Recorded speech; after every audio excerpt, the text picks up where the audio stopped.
Okay, இப்போ நாங்க வந்து கிளி ஜோசியம் பார்க்க போறோம். ஆமா, ஃபர்ஸ்ட் டைம் வாழ்க்கையில யாருமே விளங்க மாட்டாங்கன்னு சொன்ன இந்த காலத்துல நான் தான் சொல்லுவேன். எனக்கு எதிரிங்க வெளியே இல்லடா, கூடவே இருக்கீங்க. இப்போ வந்து பாத்துக்கலாம் நம்ம விளங்குவோமா விளங்க மாட்டோமா அப்படின்ட்டு வெயிட் பண்ணிருக்காரு. முதல்ல நான் போறேன், அப்புறம் நீங்க போங்க. நான் முன்னேறது இவனை பிடிக்கவே பிடிக்காது. பேசிக்கிட்டு இருக்கான். ஓகே ஆனா என் பேர் வந்து கிருபாகரன். ஆமா ஆமா, சேனல் வந்து கருப்பு கிருபா. கிருபாகாரன் சொல்லப்பட்டவருக்கு எப்படி இருக்குதுன்னு பாக்கணுமாயா? சாமியை கும்பிட்டு கைய நீட்டாங்க. ஏன்டா நீங்க எல்லாம் இங்க வந்து ஏன் இடம் எடுக்கிறீங்க?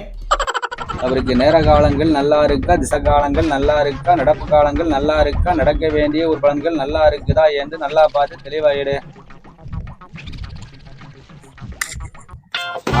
அப்படியே குட்டிக்காரன் அடிக்க சொல்லுங்கண்ணே.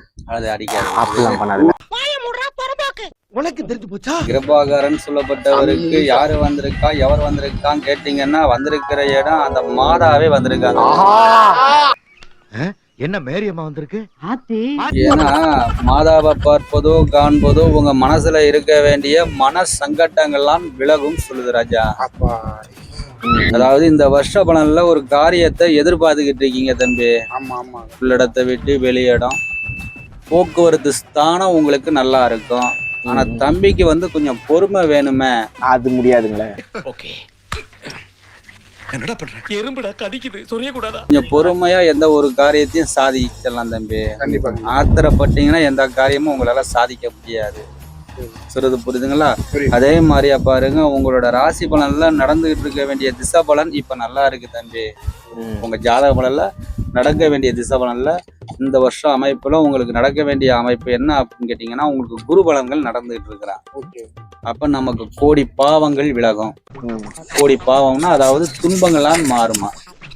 அப்ப இப்ப நீங்க ஒரு நன்மையை எதிர்பார்க்கீங்க. அதாவது உங்க வீட்டுல வந்து ஒரு சுபகாரியம் சொல்லப்பட்டது இருக்குது.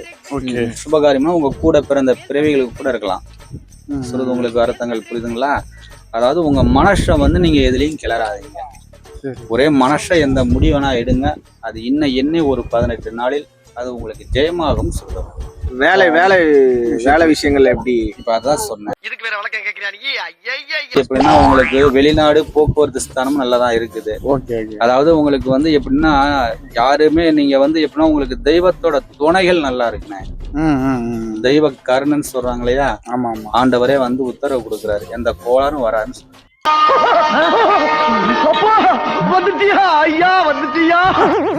நான் மேரேஜ் கண்டிப்பா வந்து 29ல தான் பண்ணணும்ன்ற மாதிரி. ஏன்னா எனக்கு ஐடியா இல்லை இப்போதைக்கு. ஒரு மேரேஜ் பண்ணி ஒரு குழந்தைய போட்டான். உங்களுக்கு வெக்கமே இல்லையாடா? உங்களுக்கு அர்த்தம் புரியுதுங்களா? புரியுது.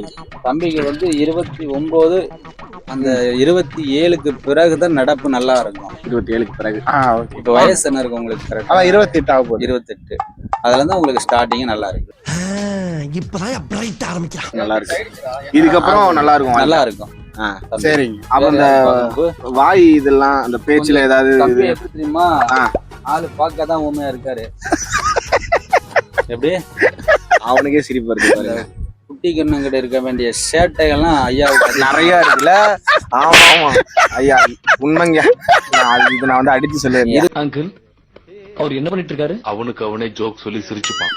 பாக்குறவங்க தயவு செஞ்சு ஐயாட்ட வந்து ஜோசியம் பாருங்க. அவர் சொன்ன இந்த ஒரு வார்த்தைக்காகவே நான் வந்து நம்புறேன். சூப்பர். அடுத்தது இன்னொருத்தர்கிட்ட போலாம், அப்ப தெரியும் உங்களுக்கு. வாங்க. இவரு பேர் தாங்க, இவன் பேர் வந்து பாம்பு சாம்பு. ஐயா, என் பேர் எனக்கு ஜோசியம் பார்க்கணும். என்ன பேரு? சாம். ஆமா, வயசு 25.